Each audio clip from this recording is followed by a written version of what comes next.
Ben Sir Harrison，電影長短打。好，歡迎大家收聽電影長短打。我終於有時間同大家一齊錄音啦。哇！你去咗邊呢期？跟住又遲咗我啦，唔好咁講啦。咁啊，講翻今個禮拜先啦。咁呢排好似都好多話題講喎，係咪應該講下呢個馬拉松先咧？馬拉松有咩講？馬拉松咧，原來咧電視新聞咧係影到有個扮孫悟空噶嘛，即係馬騮精噶嘛。點知原來佢發下棍嘅時候，打暈咗隔離嗰個。啲棍堅人啊！咁咪取消資格咯要。啊！跟住取消資格，跟住俾人打暈咗，跟住其他醫護人員埋去啦。佢話：哇！你搞咩啊？咁樣係錄埋音，入咗音㗎，佢錄咗咪㗎，好好笑啊嗰段。咁就都好多藝人啊、城中名人都參與呢個啦，又話係又破大會人數紀錄啊咁啦。咁但係其實始終係盛事嚟嘅，不過呢個盛事就我哋個特首就冇參與啦，咁啊大家都知啦。共黨佢點起身啦？你係被窩算啦，叫佢。同佢起唔起到身冇乜關係嘅，佢唔高興，即係同咁啊唔知啦呢個。咯，商台唔高興，所以咪炒咗李慧玲咯，係咪先？啊，咁但係我就唔特別講啦，因為其實我從來都冇聽過佢節目，我唔知。OK。嗱，我真係覺得呢期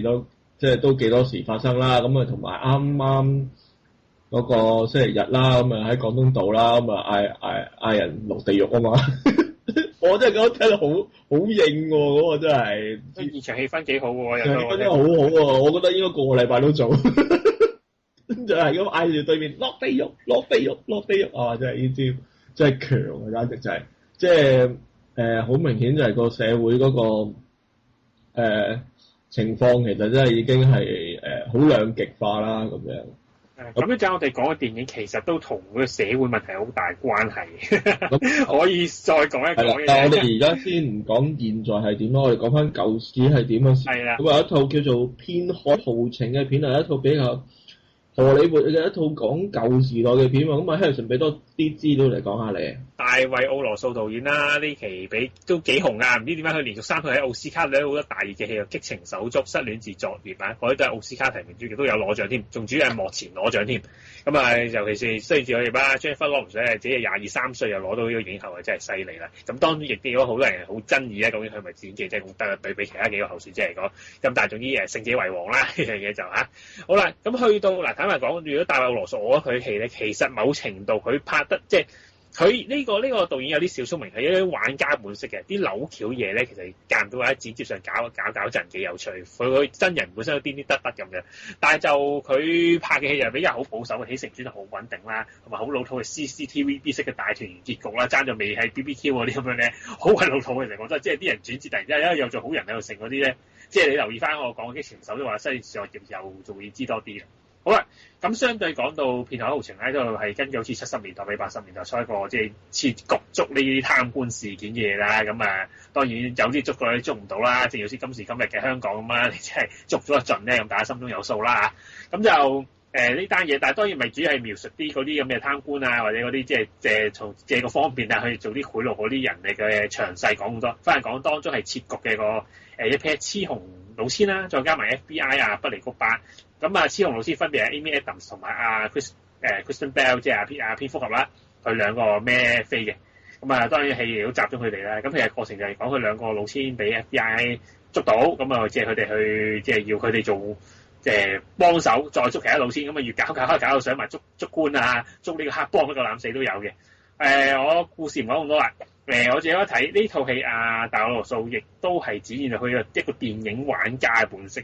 佢因為已經好強調呢套戲部分改自真人真事嘅，即係潛台詞就係我點舞都得啦。即係你會發覺其實套戲開頭幾好玩嘅，即係由Kristen Bell 個造型你睇到幾樣衰啊，即係個肚腩又成咁樣啲，跟住去啦慢慢發現Bradley Cooper 嗰個攣頭髮都好鬼難頂。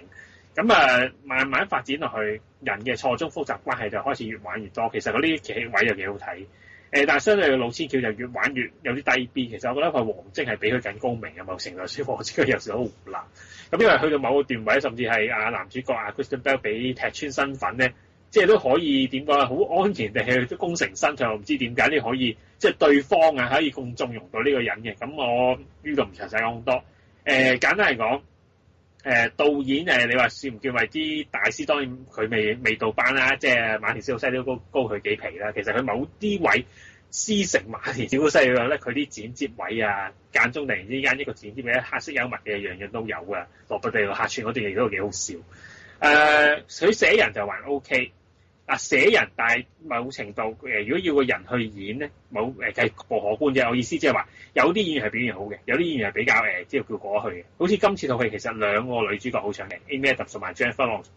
Lawrence 係今次再幫到呢首飾演 Kristen Bell 嘅叫前妻啦，其實未離婚。咁就兩個一個潑辣啦，一個好複雜啦個性格，咁啊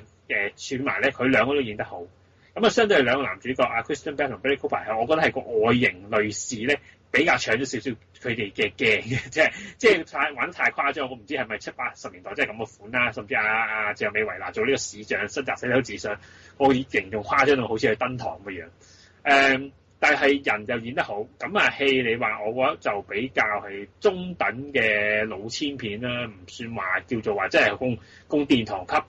不過係佢係喺個商業同即係個娛樂之間咧，即係商業同藝術之間都有少少平衡攞到嘅，咁啊娛樂性就有嘅。但係就未至於即係好好話即係頂峰嘅一套作品咯。咁啊，驚你又點睇呢套《片海豪情》？我覺得個名咧叫《片海豪情》咧，感覺上真係好老千片，好老千片嘅格局。但其實我覺得呢套其實真係講社會，即係其實係講一啲官場啊，即係講翻當年啦。我又覺得其實佢個環境又唔止似當年嘅，其實都好似而家嘅，即係例如你啲打老虎啊啲，其實而家啲咁，即係其實佢個老千嗰啲扭橋佈局，其實我覺得一啲都唔高明，真係甚至係去到最尾好似想扭啦，但係其實都扭得唔靚嘅。佢做最尾可以功成身退嗰一條夾硬添啊，其實我夾硬嘅。咁基本上我覺得呢套戲係演員係夠晒成套戲嘅。基本上我覺得最唔得嗰個Kristen Bell 咧，其實都叫做好幫得到手咯，即係佢嗰個造型其實係我懷疑佢造型係令到佢嘅演繹有少少反而過咗火位嘅。好多時佢啲扮肥佬嗰啲咁嘅姿勢，即係好做戲啊！我感覺上係唔似係外露係咪？係啊，冇錯啦，真係好外露。反而好兩個女主角Amy Adams 真係今次係我睇佢咁多套戲做得最好，即係就算上呢度清潔小小姐，我覺得佢都肯放低佢某一啲靚女啊，去做美國甜心啊嗰啲，係啊，即係都已經好用心做，但係呢次比做清潔小小姐更加好啊！我覺得係。咁 Jennifer Lawrence 就呢個女人好犀利咯，應該咁講咯。你話佢做戲好唔好？我覺得可以商榷，但係你諗下佢真係好多唔同，由 Winter Bone 咁到 Hunger Games， 咁跟住上次西島自助業，咁其實每套戲都有少少唔同。咁呢套佢做，雖然你話啲人話佢啲癲癲得得演繹似失戀自助業，但係佢個角色嘅背景有少少唔同嘅。咁令到睇得其實幾好，同埋謝洛美維娜個角色又幾好睇嘅，即係每一個角色其實都好立體性好強嘅。反而係 Kristen Bell 個角色，我覺得就比較平面咗少少咯。咁演繹上係 OK 嘅，大家都咁，但係問題就係有高有低咯。我覺得就如果Amy Adams 今年唔係遇到兩個超級高手咧，佢都其實我覺得你話佢攞我都覺得值得嘅，但係問題今年都實在太林立啦，兩個梅姨又山楂布洛啊，又 K Pan， 唔係啦，即係我覺得我連山楂布洛都唔計落去啊，佢要贏到梅姨同埋 K Pan 演得好難㗎啦，咁所以就冇辦法啦，生不逢時啦嚇。我知道其他仲有主持睇咗嘅喎，係啊，咁阿606睇咗啦，咁啊俾606講先啦。又係咩豪情嘅戲？咁佢用呢個咁嘅戲名咧，我估都係因為多大明星做嘅啫嚇，好似之前嗰啲咩《渡海豪情》啊咁樣，呢套又係啦嚇，有好多個大明星啦。咁主角就基斯頓比爾啦，咁又係因為佢個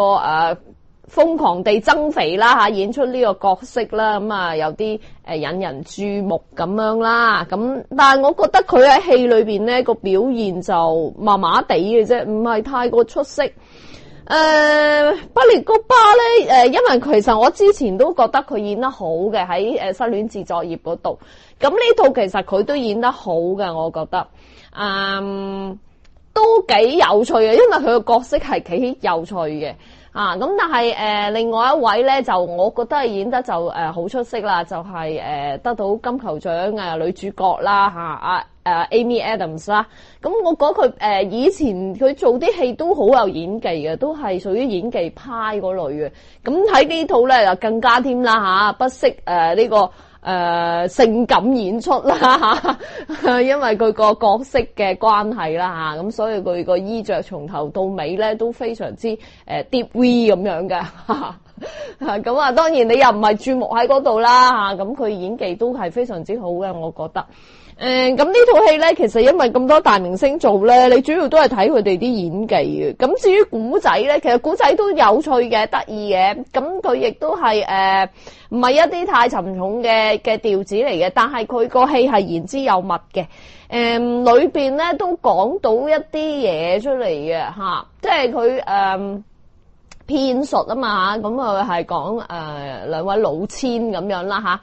咁佢又唔係講啲咩騙術奇談嗰啲咁嘅嘢嘅咁主要咧都係因為我又唔可以穿橋啦，咁古仔大概可能大家都會知噶啦，咁我亦都唔喺度再重複啦。咁成套個戲咧個鋪排咧都係係圓順嘅好流暢嘅。問題就係我覺得佢啲對白就真係又係好多好多好密集咁樣嘅，即係同佢之前嗰個失戀自作業咧，真係差唔多啦，又係咁嘅。但係如果兩套嚟比較咧，我自己個人咧，我就比較喜歡失戀自作業多啲嘅。呢一套就我自己本身唔係咁中意，可能我對70年代嘅背景造型嗰啲咧，我不嬲都唔係太喜好嘅，即係嗰啲髮型服裝咁。但係戲裏邊咧，佢都好認真地做嘅，好似做翻嗰個年代啲嘢出嚟，咁啲配樂成都係用翻70年代嘅音樂咁樣嘅。咁呢方面佢都做得好好嘅。呢套戲咧就得埋呢個金球獎嘅最佳電影添，咁我自己個人就唔覺得係嘅，即係呢套戲，可能佢都係因為有主題啦佢主題都講到一啲嘢出嚟嘅，自己入去睇啦呢套當然啦，佢亦都提名好多奧斯卡嘅提名啦，咁一定有佢嘅水準喺度嘅大家都唔會失望嘅。咁606講完，不如到阿曉龍都有睇喎。曉龍你覺得點咧？呢套咧《片海豪情》咧獲得10項咧奧斯卡金像獎提名。咁咧而家咧坊間咧好多評論咧都話咧，其實呢個嘅名過其實意思即係話咧佢係夠晒出名啦套戲，但係點解會獲得咁多項提名咧？會覺得好奇怪嘅。咁咧我自己咧睇完套戲之後咧，我就發覺咧應該係咧嗰個嘅美國文化咧，香港人理解唔到嘅。有啲比較咧通俗嘅笑料咧，香港人固然識笑啦，但係有啲涉及咧美國政治文化嗰啲資本主義嘅生態同埋咧個個人咧都講嘅說話咧，都好多時都唔係真話好大程度都係假話跟住呃嚟呃去嗰啲騙局咁咧我諗咧佢係同咧呢個嘅現今嘅資本主義社會嘅美國文化咧有密切嘅關係嘅。咁咧身為咧香港人嘅觀眾咧，可能咧就係對於咧呢啲所謂嘅美式文化咧有種隔膜喺裏面啦，所以咧睇《片海豪情》咧會覺得都係一啲好通俗好似香港以前啲港產片，跟住老千大騙局咁上下咧嗰類型嘅戲會覺得冇乜特別一套咧咁平平無奇嘅戲咧，點解會獲得咧10項奧斯卡提名咧？最慘咧就連個劇本咧都會獲得提名咁先奇怪即係我自己嘅睇法咧，其實套戲又未至於咁差我覺得只不過咧係可能好多嘅對白好多嘅情節咧可以對應翻咧美國人嘅日常生活，同埋咧美國人咧可能本身咧喺一啲嘅商業機構響一個嘅即係社會裡面嘅社交生活嘅交往咧，好多時咧都係咧騙騙戴住個面具嚟到做人嘅。咁我諗咧呢套戲咧可以嘲諷到人性嘅醜陋咯，而呢種嘅人性醜陋咧就會令到咧美國人咧喺呢個嘅現實生活裏面咧感同身受啊！我諗咧呢個係咧直接咧導致到咧呢套戲咁多項提名嘅原因，即係咧令到佢哋咧有共鳴啊！咁咧呢套戲咧本身咧就係失戀自作業咧嗰個導演拍嘅，但係咧我自己咧又覺得咧其實失戀自作業咧基本上咧係唔好睇過呢套嘅，因為失戀自作業咧講嗰個嘅內心戲比較深入啲啊，呢套咧純粹係靠演員嘅演技發揮啦，同埋咧我都唔排除咧佢有時咧嗰啲對白咧可能咧有啲即興演出嘅成分啦，所以咧你見到咧成套戲咧係由演員作為主導嘅。變咗個導演技巧咧，其實咧唔係話真係好突出，都係拍下啲普通嗰啲環境鏡啊、中遠景啊，跟住拍下啲人物嘅對話啊，變咗咧就唔係話咧咁高難度。而家內心戲嚟講咧，就冇失戀自作業咧咁多嘅，所以我覺得呢套戲咧就未至於係非常之好睇，但係都算係一套有美國特色啦。但係咧其他嘅即係地區嘅觀眾咧，可能會咧唔係咁容易了解嘅一套嘅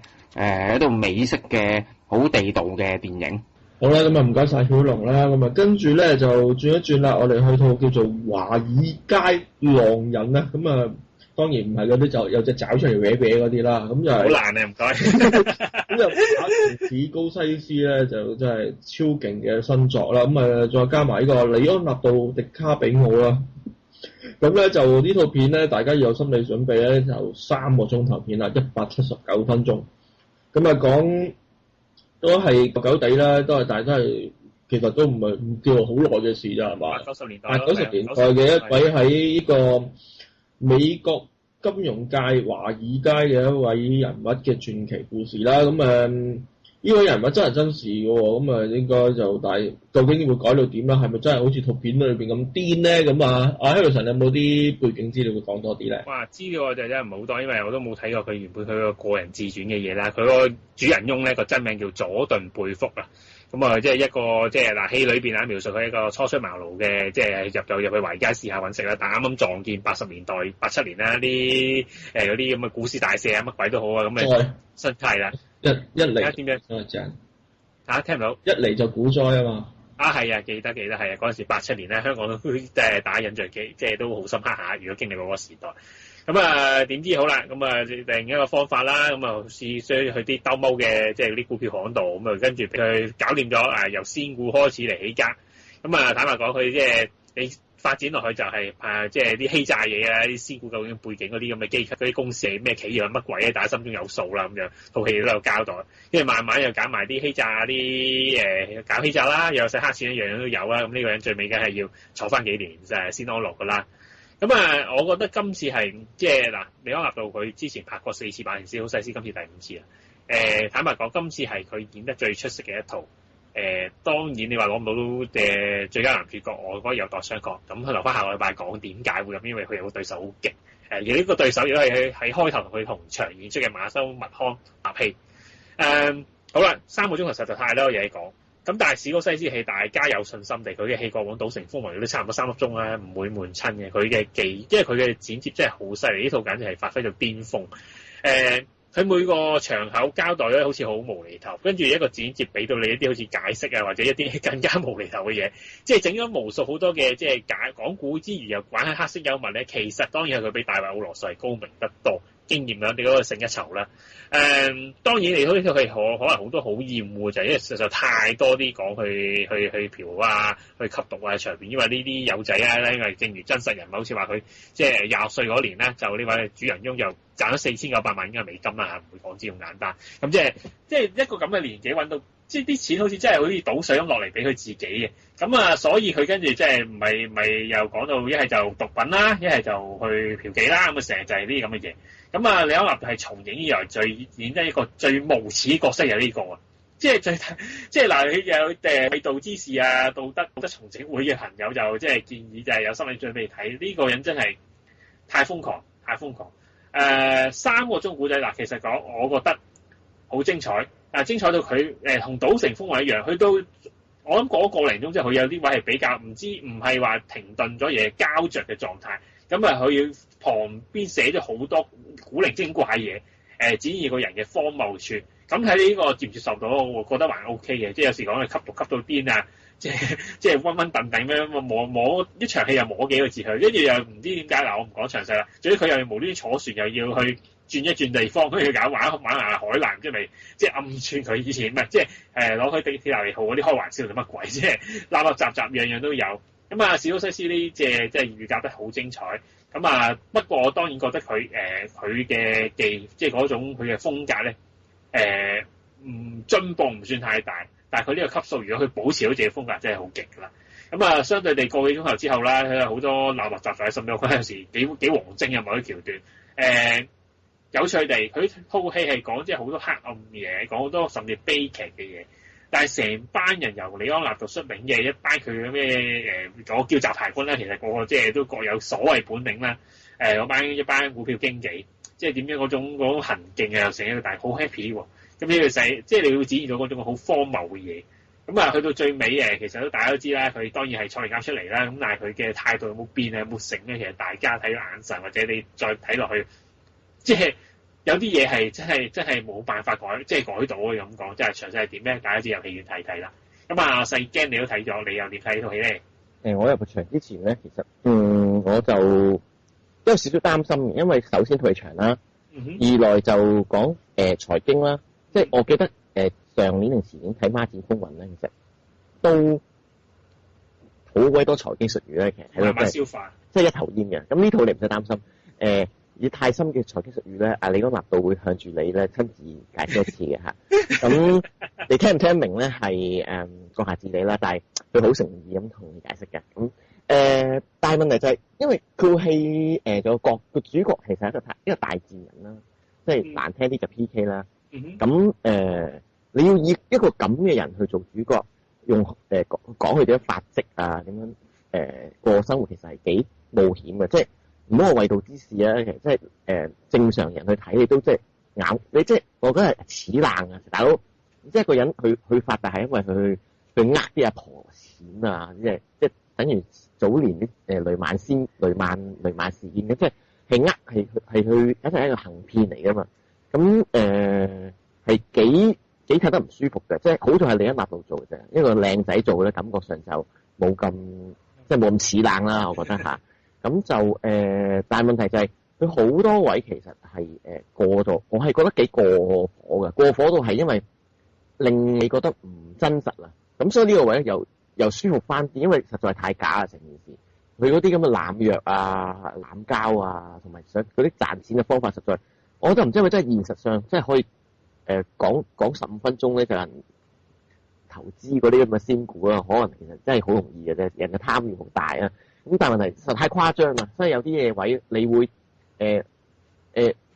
睇下，你會覺得麻木咗，你會覺得係啊，呢個世界都好鬼好多蠢人嘅，咁就感覺上會過咗去嘅。咁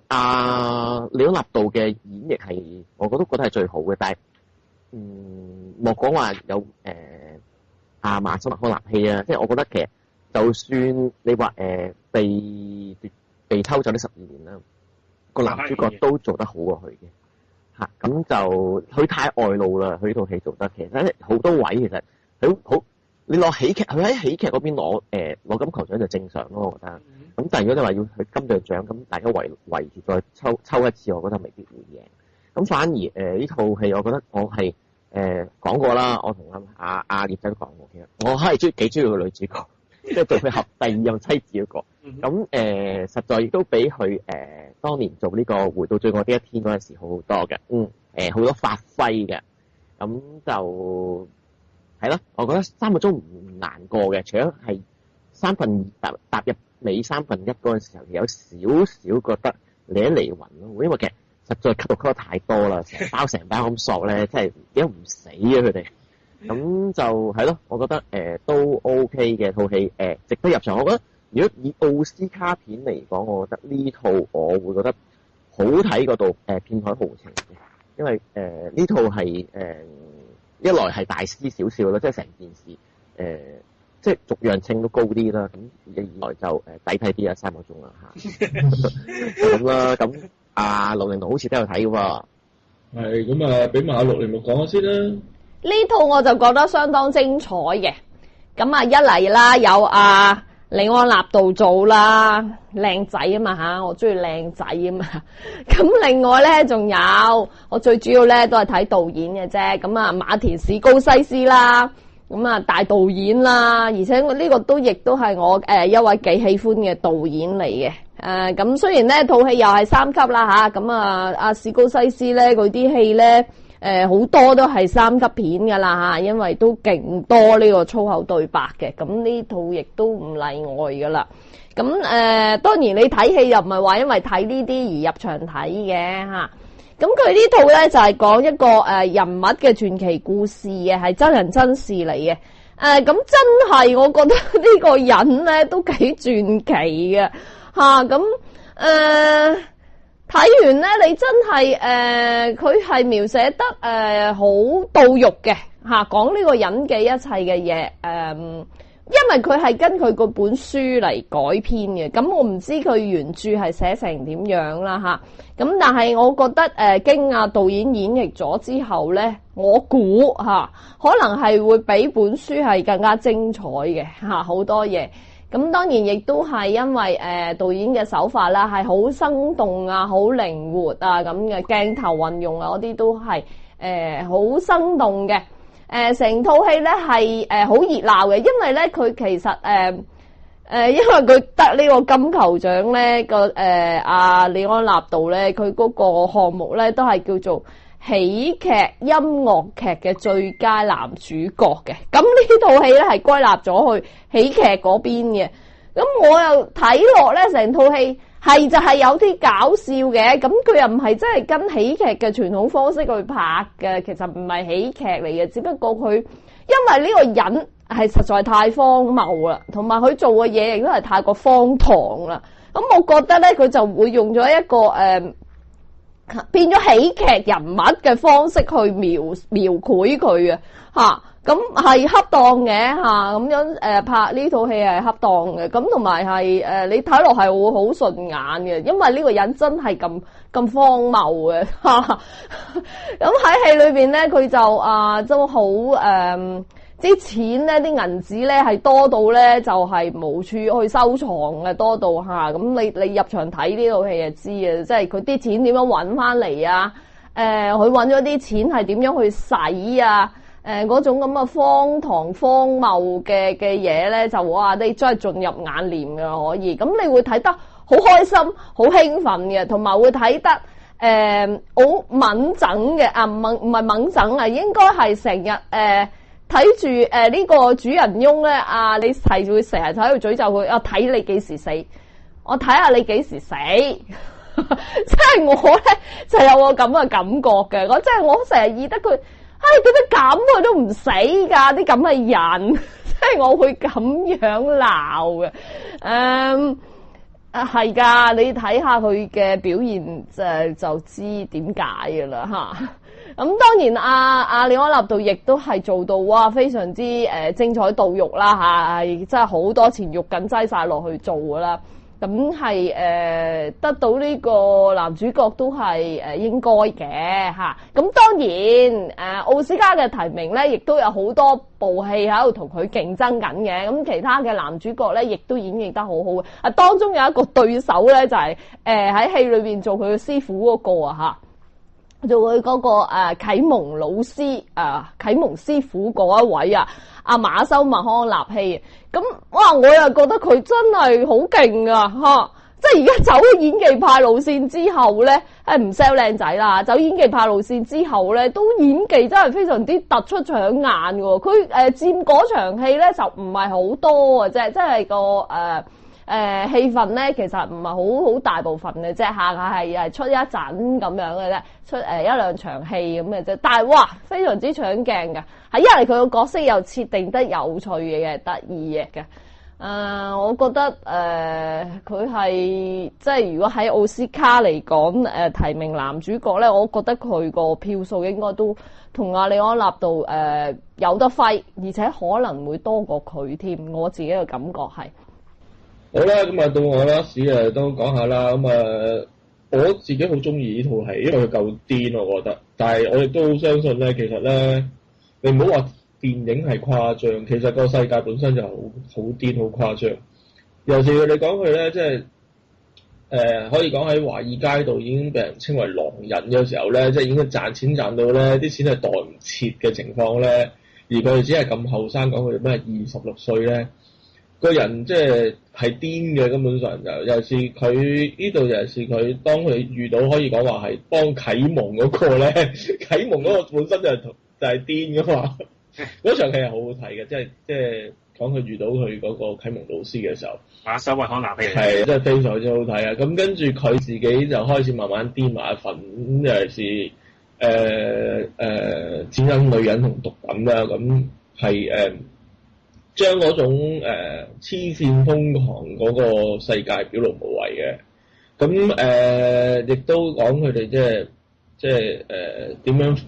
除咗荒淫啦、荒謬啦，直頭好似係嗰套 Jackass 啦，即係嗰啲死蠢鬥一番咁。即係做埋啲嘢係黐線嘅。係啦，咁但係因為你係多錢到你係完全可以咁講係完全唔知自己喺度做咩咁，但係你又真係賺到好多錢喎，而啲人又癲咁樣，真係咁俾錢你使喎咁樣，即係你嗰個世界係好奇怪咁樣，咁你冇辦法嘅。咁其實我自己中意尤其是佢將嗰啲金融嘢就全部咧盡量好簡潔咁撇開晒咧，然之後阿李安納度咧解釋過俾你聽，不過你聽唔明唔緊要啦，繼續睇我哋點癲法啦咁樣咧。咁我覺得其實係成套片都好好睇，同埋其實佢都好。如果多啲即係對美國尤其是華爾街嗰個歷史認知多啲嘅人咧，應該會睇得更加會心微笑，或者係更加知道嗰種味道。因為其實佢有提到某一啲美國金融嘅日子嘅，尤其是佢講佢啱啱正式做經紀嗰日就係呢個大冧市啦，美國。咁呢啲咁嘅嘢，咁其實佢係有講翻出嚟，不過佢又唔係特登話標明啊，只打正個日嘅嗰個 news 出嚟咁樣嗰隻。咁我覺得都好大機會奧斯卡嘅，咁但係即係究竟會奧斯卡嗰陣人點比法咧？俾唔俾李安納度咧？或者係唔係俾最佳導演電影呢套片咧？咁就真係好快就知啦！呢個3月頭就係啦。咁啊好啦，咁呢兩套片我哋講到呢度先啦，奧斯卡嘅大鬥發片啦，咁啊遲下就知㗎啦。咁啊呢次講到呢度，轉頭翻嚟繼續電影長短打。好，翻嚟電影長短打啦，咁啊跟住咧就講啲娛樂片啦。咁啊呢套咧就經典啊重拍嘅就係呢個鐵甲威龍啊。咁啊由呢個銀色盔甲變咗黑色盔甲啊，最大嘅改變就係咁啊。Hilton 你覺得新版同舊版最大嘅差別，除咗呢個顏色之外，仲有啲咩咧？其實都睇個內容方面有啲唔同咗嘅，起碼個主角即係俾人暗算完之後咧，佢就算做翻呢個鐵甲威龍咧，佢都知道自己身份，認識即係知道佢屋企人係邊個。咁但係舊版當時一改變咗呢個男主角冇晒記憶㗎嘛，係慢慢被佢個女拍檔開始一見面會remind翻好多嘢，先知道嗰個身份嘅對立嘅問題咁樣。咁所以其實佢喺呢方面都有篇幅去講，但係我覺得係講得唔夠深入，即係個人同機械方面。同埋加上男主角啦，呢個男主角名咧都唔知大家有冇印象，叫做祖爾堅拿文啊，做過滅口報告嘅戲，但係你睇佢就算而家呢個款，你覺得佢高高大大個 character 唔強嘅，同呢個鐵甲威龍嗰個黑色造型，我覺得有似啲 Batman 混種 Iron Man，有似呢個創戰記嗰啲咁嘅戰士咁嘅造型咧，其實唔係靚唔係唔靚，但係特色唔係好大。加上咧，即係其實套戲嘅即係叫做啲商業片嘅演員咧，其實主要嘅角色啊，其實做得麻麻地，包括埋喺呢個天機戰嗰個愛比康尼茲啦，嗰個其中一個戰士啊，其實都飾演嗰個主角嘅老婆，但係做得毫無感情可言。好啊，我講到咁嘅死好似踩一套又好勁嘅。咁又唔係喎。其實佢相對反而針對大企業啊，同埋呢個即係呢啲咁嘅，即係呢個所謂啲大美國主義啊，大美國主義其實好似暗串地好多啲即係所謂獨裁啊、自以為是嗰啲咁嘅國家地區管治啊，其實呢個描述個不足都幾重啊。當然亦都好，即係最緊要啲老練嘅配角啦，好緊要啦。米高基頓都年過60個啦，咁而家呢個前篇複合做嗰間製造呢啲機械人嘅嗰個公司嘅即係呢個總裁啦，即係大老細啦。即係嗰種即係哇老謀深算啊，乜都計到着點樣去即係保到自己個江山嗰啲咧，其實真係呢啲衰人咧，佢呢啲咁嘅潛質咧，即係潛質啊，即係佢有潛質做呢個特首喎，真係咁啊！另外加啊，仲有啲趨炎附勢啊，即係喺度拍馬屁嗰啲 Samuel Jackson。做呢個啲即係政治嗰啲評論員啦，但係下下都好似即係讚到米高基頓嗰啲方案好掂咁嘅，一派即係鷹派嘅衰樣，再加唔知佢有冇收受利益，呢個好難講。咁啊，即係嗰種拍馬屁嘅衰樣，亦都即係神憎鬼厭。即係佢兩個演員咧，就係撐起咗呢套戲想要描述嘅嘢，非常之重。其實係即係令到人好多反思地方，佢就係呢兩方面。相對對機械嗰方面人性同埋機械嗰個對比描述咧，就我覺得就比較係片面咗啲。話我都知道好多嘉賓睇咗，我講住講多先打。咁啊，細驚你點睇套新嘅鐵甲威龍？嗱，我覺得套新嘅鐵甲威龍咧，就科幻巨仔嘅字定呃晒人所有人嘅，其實真係唔係好科幻嘅啫。我覺得件事，就算機械人大戰都好少嘅啫，即係幾嘢玩完㗎啦。咁千祈就唔好抱住哇！我想睇大特技大片心態去入場睇，否則就超級失望。呢度其實我覺得佢個定位其實有少少奇怪嘅，似係片海豪情啦，露天片格局，但係喺度講緊呢啲社會風氣啦。呢套亦都基本上就係特技片格局啦，大家喺度講緊呢個霸權啦，講緊呢個傳媒被呢個金錢控制啦，即係講緊政府嘅一啲腐敗啦，即係基本上甚至中間講緊用鐵甲嘅刑警或者士兵去我唔記錯，好似係阿富汗定唔記得邊度，好似係德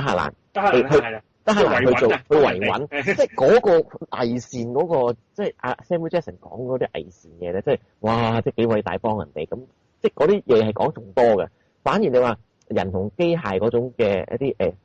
身份嘅危機啊，佢醒翻之後同佢老婆個仔嗰啲咁講啲嘅親情咧，其實講得好，反而嘅份量少啊，即係反而你再去睇呢啲即係叫做咩，即係諷刺下社會現象嗰啲更加多咯，咁就反而其實件事有少少，我覺得係錯地嘅，咁但係問題好在就至後尾其實佢嗰啲叫做點樣去打翻呢個即係叫霸權嗰個，我覺得幾好睇嘅，即係點樣去對付翻佢哋係幾精彩緊張嘅。不過就都係嗰句啦，其實特技真係唔係好多，最勁嗰場特技就係除咗件盔甲嗰場咯，我覺得。咁就其實就講嗰句啦，唔係好大製作，感覺上即係唔似我哋大鬧天宮有6億製作嗰個，我覺得。咁 Ben Sir 你都睇咗未啊？係啊，不過就俾埋606講先啦。舊戲翻拍咧，呢套我覺得好好睇嘅。咁舊版本都好睇嘅。咁呢一套咧就係一個巴西導演嘅。咁你睇得出咧，佢同以往荷里活嘅模式咧係有啲唔同嘅。咁有佢自己個風格擠咗落去嘅。同埋我最欣賞咧，佢喺呢套戲咧，佢有自己一個新嘅角度同埋一個新嘅觀點去做嘅。當然啦，舊嘅主題咧，佢一樣係有嘅嚇，人同機械嘅結合啦嚇，有人性喺度啦。係人操縱咗個機械啊，定係個機械操縱咗人咧咁樣？咁喺呢一套嚟講咧，佢就都將呢一個概念放大咗嘅。其實阿 Murphy 咧係一個幾悲劇嘅人物嚟嘅。而呢一集咧，我覺得佢係更加加強咗佢嘅悲劇性嘅。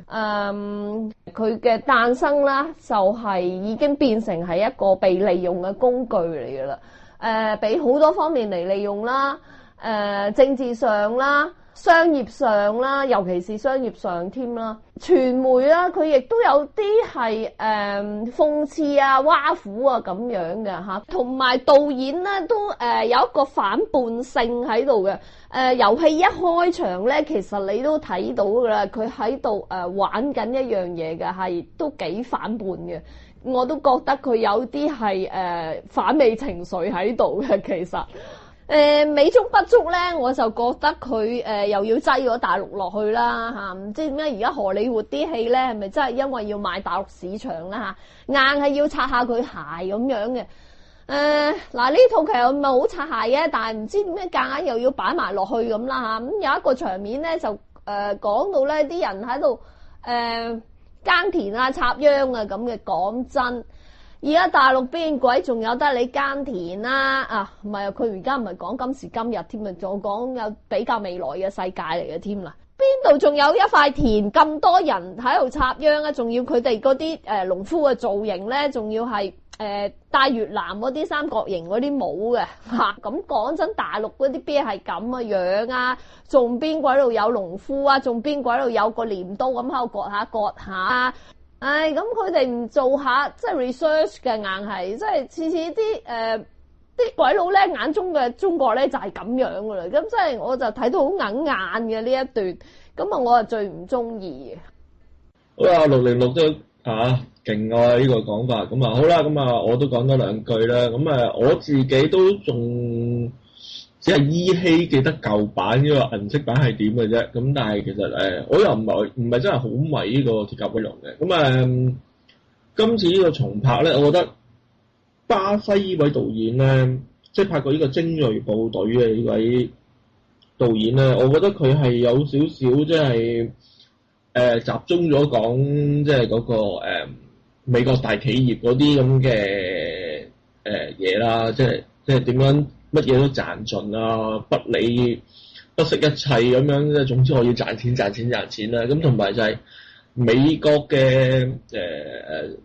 無論政府或者佢本身個文化嗰種，即係尤其是對外嗰種偽善啦。另外就係啲傳媒機構嗰啲，即係偏幫啊、扭曲啊、講埋一邊啊咁嗰啲嘢咧，咁就其實呢位導演係講咗好多嘅。咁反而啲動作場面就真係屬於偏少，但係我又覺得都 OK 嘅，我自己都可以接受。因為有時咧，印象中咧舊版咧嘅鐵甲威龍咧，其實係好鬼 BC grade 嘅製作，所以其實嗰啲特技都好渣，咁當年嚇，即係好窩嘅感覺。其實係啦，咁啲動作咁即係其實我哋香港拍特技片咧，嗰啲劉德華着裝甲嗰啲都勁過佢啦，隨時警察好正喎呢度真係。即係咁你就成日攞黃晶嚟我講啊，咁我劉德華嚟講冇乜問題啫。劉德華呢套真係黃晶喎，都一齊黃晶。係啦，冇問題啦，係咯。咁我覺得都 OK， 同埋睇佢個款咧，如果呢套OK 得嘅話咧，咁除咗黑色造型可以賣玩具之外咧，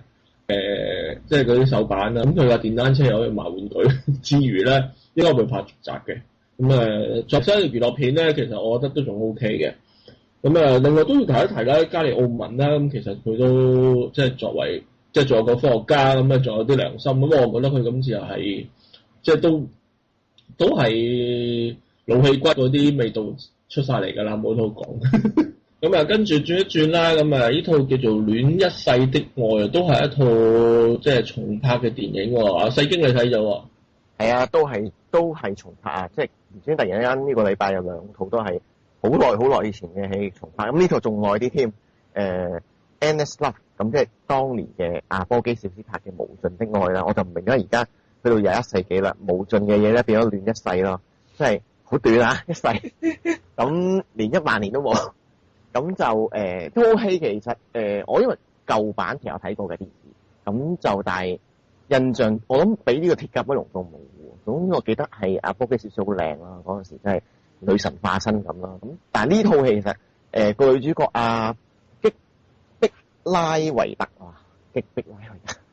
即係佢個樣其實我當年睇血腥加利啦，同埋睇呢一個三劍俠咧，其實我都幾中意呢個女仔嘅，即係佢係幾咁兩套戲都比較疏爽啦，咁就樣都幾靚嘅。咁呢套戲就更加拍翻個清純嘅感覺，即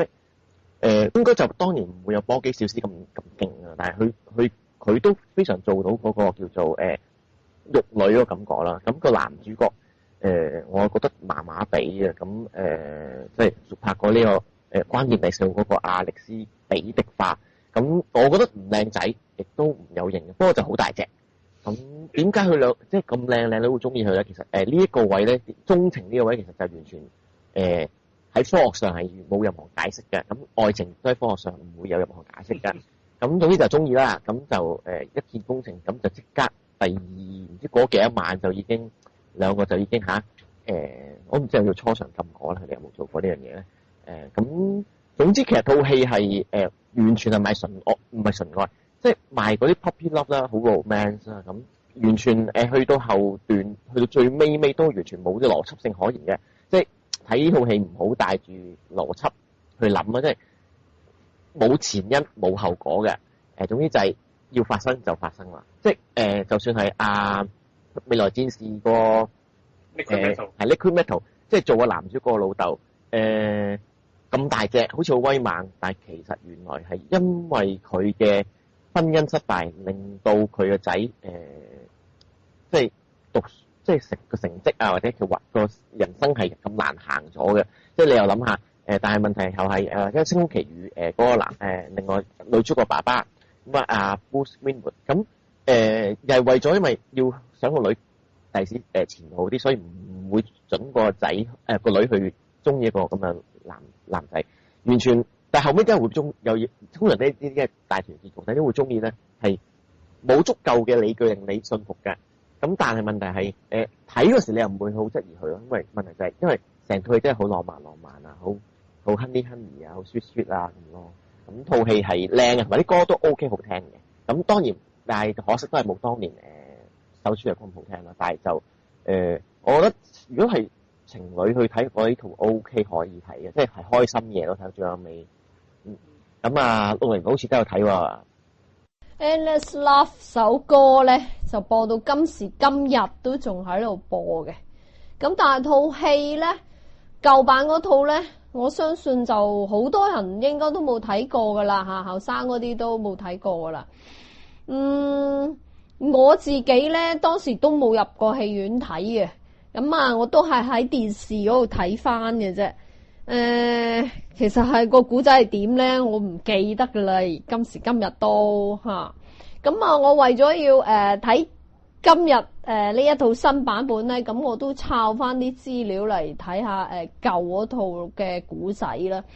咁睇翻啲資料咧，我就感覺上咧新呢出咧其實就冇舊嗰出咁好睇嘅。新呢出咧，我甚至又覺得有啲悶嘅添啊！睇到有啲瞌眼瞓嘅。咁因為咧，其實舊嗰出咧已經成30幾年前啦，1981年噶啦。咁其實嗰陣時咧，以嗰陣時嘅道德觀念啦，或者個社會環境啦，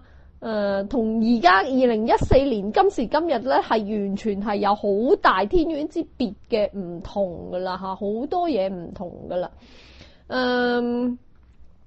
其實個古仔咧，佢係跟一個小說改編，個小說咧都係70年代嘅小說嚟噶啦吓。咁其實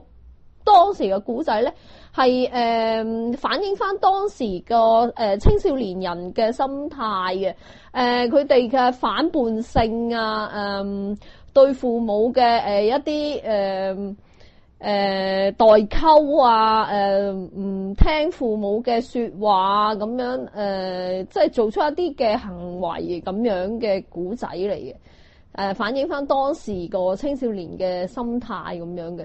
咁但係你如果以當時個道德水平、道德水準嚟到今時今日，因為當時咧佢呢套戲咧個賣點咧其實就係波姬小絲嘅。波姬小絲乜嘢咧？咁當然除咗佢靚之外啦，佢當時其實得16歲嘅啫，好後生好靚女。咁賣點就係阿波比小絲有啲裸露嘅戲，同埋一啲性愛嘅場面嘅。咁哇，嗰陣時已經好震撼噶咯喎，咁仲係講嗰兩個少男少女16、17歲，咁就已經發生一啲性行為咁樣，初嘗禁果咁樣，哇，好嘩然噶啦嚇！以當時嘅道德觀念嚟講。咁但係你把將個咁嘅古仔擺到嚟而家今時今日嘅話咧，用呢啲嚟做話題咧，咁就冇可能噶啦嚇。嗰陣時咧就好話題性嘅嚇，咁亦都票房高啦，好多人入去睇咧，都係因為話想睇阿波比小絲嗰場戲咁樣嘅啫嚇。咁但係如果你話到而家今時今日啲人，唉，即係你講真，而家啲後生仔女，你唔好話16、17歲啊！而家11、12歲啊，就已經話喺上網網上面識一啲3、9唔識7嘅人咧，就話去搞嘢噶啦嚇，咁啊可以咁樣嘅嚇，隨時發生性行為咁樣嘅可以，咁仲要咧有啲咧仲要係喺廁所度生個仔出嚟都做得出嘅，都係15、16歲嘅啫咁樣。咁你諗下而家你咁樣嘅道德觀念同當時係爭好遠喎，你而家以咁嘅觀念嚟睇翻啲咁嘅所謂性愛場面咧，啲人真不當一回事啦。咁當然呢套戲佢亦都唔係話賣弄呢一樣嘢嚟做呢一套戲嘅賣點嘅，咁佢只係用翻呢個舊個古仔嚟翻拍，而當中咧佢亦都係改動咗好大嘅。咁我感覺上咧，因為舊嗰套咧其實有好多戲劇衝突喺裏邊嘅，但係新呢套咧係將所有嗰啲戲劇衝突嘅元素咧係削減咗嘅嚇，係冇咗嘅。咁舊版本咧有一場戲都好重要嘅，係講個都唔怕爆橋啦嚇。舊嗰個版咧就係個男主角咧係燒咗間屋㗎嚇。呢個係好重要嘅一場戲嚟嘅。咁但係新呢個版本咧係冇嘅，冇呢場戲嘅。咁佢做咗咩咧？咁大家自己入場睇啦嚇。咁變咗咧就完全冇晒一啲戲劇性嘅。咁就算好啦，呢個新版本咧靚仔靚女係好無疑係好睇嘅嚇。但係個女仔始終唔夠波比小絲咁靚嘅。咁縱使佢哋係就算係由頭錫到落尾啊，完全點樣卿卿我啊咁樣，都係冇乜感情㗎喎。睇落去係都幾沉悶下嘅。因為佢冇咗一啲戲劇衝突喺度嘛，而且仲有一個，我覺得佢真係來到今時今日，點解佢仲要擺一啲咁陳腐、咁迂腐嘅觀念落去咧？係做一啲叫做階級觀念嘅嘢出嚟咧？即係我覺得擺喺而家今時今日有冇可能喎？仲要講咩窮嘅小子就愛上一個富家女咁樣，哇！大佬粵語殘片都嫌佢舊啦呢啲橋，咁舊嗰套咧係唔係咁樣㗎？咁但係呢出就好明顯係嘅，講個男主角係車房仔啊咁樣嘅，咁女主角老豆又睇佢唔起啊咁樣。唔係啊嘛，女主角個老豆係醫生嚟嘅添啊，即係都受咗高等教育嘅人嚟嘅。喺今時2014年嘅年代，仲係啲咁陳腐、咁迂腐嘅思想觀念咧，我就即係覺得奇怪咯嚇。咁加上個男主角其實男主角靚仔嘅，不過咧我就略嫌佢年紀真係大咗啦。戲裏邊咧其實係講佢哋16、17歲嘅啱啱中學畢業生嚟嘅咋。咁但係個男主角其實係廿幾歲嘅啦，望落去都係廿幾歲嘅，咁仲要扮一個16歲嘅學生，咁即係我就覺得唔似啦嚇。咁其實係我就唔係咁中意呢套戲啦。好，唔該606，咁啊跟住我哋又轉啦，咁啊呢套叫做《戀火浮生》啊，咁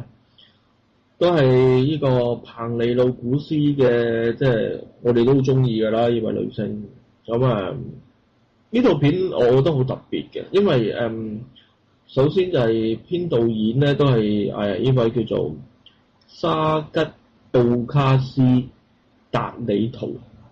係一個意大利嘅，我驚讀錯啊大佬，我就算對住讀都。但係你讀個位係唔啱㗎，你係人哋叫沙吉奧卡斯達里圖，係咩？我嚟啊！我對中文睇喎，我真係唔知喎。咁或者佢意大利唔係咁讀嘅咧，可能都係分開嘅咧。但係只 OK 啦，都係啦，知啦。咁就呢套片佢我都唔知應該佢叫做咩主題先啦，因為其實佢都涉及咗好多嘢。咁又講美國一個後生仔啦，做攝影師啦，自由攝影師啦，咁啊去到呢個薩拉熱窩啊咁樣，咁啊又遇到個係意大利嘅留學生，就呢個彭尼路古斯啦，咁又除咗佢哋嘅愛情啊成之外咧，又涉及到薩拉熱窩裏邊以前嘅即係打仗啊成啊咁樣諸如此類嘅嘢，咁又涉及咗佢哋即係大半世人之後嗰種留低嘅誤會啊，種種愛恨同埋都有啲好悲嘅嘢喺後邊咯。咁我覺得好值得睇，但係因為死啦，我都唔知應該要點形容佢，因為實在都幾多細節、幾多複雜嘅嘢。咁啊，細經你覺得係咪？其實套戲要包羅嘅嘢都幾多嘅。首先，薩拉熱窩本身呢個地方已經係好複雜，即係係波斯尼亞、塞爾維亞咁一大扎嗰啲咁嘅唔同種族嘅人聚居一齊啦。即係以前係一個國家嚟啊嘛。咁跟住裡面亦都有唔同嘅宗教喎，有天主教啦，有基督教啦，有猶太教、有伊斯蘭教啦。即係其實本身你咁多人、咁多種族聚居入咁多宗教裏面咧，其實基本上咁耐都唔打仗咧，即係算係咁嘅啦。咁呢一個咁大時代嘅一個，其實近10年咧，近10幾20年咧，薩拉熱窩事件算係人類史上一個叫幾大件嘅一件人類嘅屠殺事件嚟嘅。咁所以其實發生喺嗰度一個愛情故事，絕對係可歌可入啦，即係簡直係當年壓鏡新聞嘅薩拉熱窩的浪漫戀點話我？學咗你，咁你都收到有。我覺得套戲咧，首先話個女主角製得好好，而導演個手法亦都好好，即係佢用跳拍嘅形式咧，即係令你唔會太過 straightforward 咁去睇一個其實一個唔算特別精彩嘅愛情故事，係有崎嶇有剪接嘅，但係問題係佢用個跳拍形式令到成件事咧，令你會有追睇意思，因為你一開始知道男主角死咗㗎啦。咁但係問題就係，咁個男主角死咗，問題佢跟住又講個女主角生唔到仔嘅喎，又有講呢個叫做代母嘅一個大議題，即係佢裏面好多好大嘅議題放落去嘅。咁你一路睇，你就一路睇，跟住個古仔咁去估啦，去思考咧。即係其實好多嘢佢裏面講咗，例如人生啊、生命啊，其實同埋裏面嘅人咧，唔係一啲叫做平民嘅，即係個女主角識嗰啲全部都係啲好 yuppie 嗰啲人嚟嘅喎。咁所以其實件事係好豐富喎，嗰套戲兩個幾鐘，其實係同時塞好多嘢落你腦裏面嘅。咁但係問題係如果你了解過，大約知道下薩拉熱窩嘅事，其實唔難睇嘅。我覺得套戲係好感人嘅，去到尾嗰度，即係去到尾4分一嗰段，其實係出人意表咁樣講咗個結局出嚟之後，其實係我係睇到真係眼濕得好緊要。其實如果眼淺嘅人，我諗到最尾都要帶紙巾入場。咁係有啲睇到有啲即係鬱結咁樣。哎呀，原來咁樣啊！真係浪費咗一生人嘅青春啊！有冇心出嚟？半生係咁咪都有咩事都係繼續向前走。係啊，人生嘅係啦，咁大概啦咁啦，咁今集應該都差唔多啦，好似我哋都超時超到飛起㗎啦，咁又應該咁正常應該下禮拜繼續同大家電影長短大啦，係咁先，拜拜。MC，拜拜。Bye。